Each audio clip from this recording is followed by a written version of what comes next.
Well. Looks like Jaguar's let the cat out the bag, lads. And when I say cat, I mean there's absolutely no cat in sight, and instead we get what looks like the prop car in the sequel to the Barbie movie. Look at the state of that. Now, I'm gonna moan in this video on so many levels, lads. I mean, did you take an ordinary concept car and decide you want to dip it in some raspberry coulis? In my last video on this topic, I'll leave a link below, I reacted to this advert, and one of the conclusions I made was, surely this pink thing's just for show. They ain't really gonna follow it through, are they?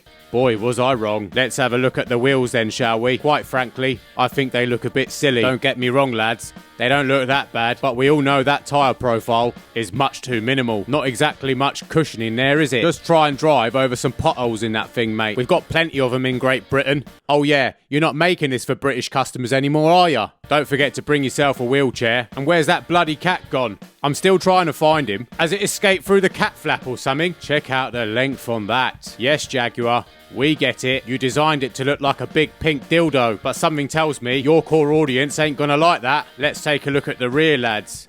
Is that where they installed the air conditioning unit? Well done, fellas. One thing you forgot, you donut, is what's that gonna look like when you slap a great big number plate on the back there? Kinda ruins the symmetry, don't you think? And check out the back window. Did you decide your new customer weren't too fond of glass as well? Christ on a bike. I fucking hate concept cars. They don't really tell us nothing, do they? The only thing I've figured out so far is that there's no way on God's green earth, pink earth, oh shit, sorry. There's no way on earth that you could legally drive this thing. And even if you could, I think I'll pass, thank you. Come to think of it, I think I've just thought of Jag's new core customer base, lads. On the bright side, the logo does look a little less shit to me now. My brain is adjusting somewhat. Here's the aerial footage. Not as interesting from up there, really. Still very pink, though. I tell you something, Elon Musk could definitely spot that from one of his satellites, couldn't he?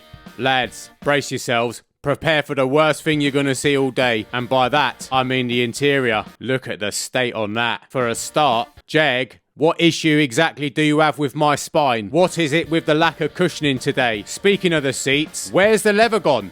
Honestly, when are you gonna understand? Please don't tell me this cat's going vegan. I've seen vegan cats, and they ain't pretty. Okay, so I think I found the cat now, lads. Basically, you squashed the poor bugger into a 2D graphic and then thought it'd be a good idea to put him behind bars. I don't know what it is you're trying to achieve, but to me, it just looks like he's trying to get the fuck out of there. Fuck's sake, just let a cat be a cat. Let him eat meat, let him climb trees, and for Christ's sake, whatever you do, don't dress him up in a little pink frock. It don't suit him.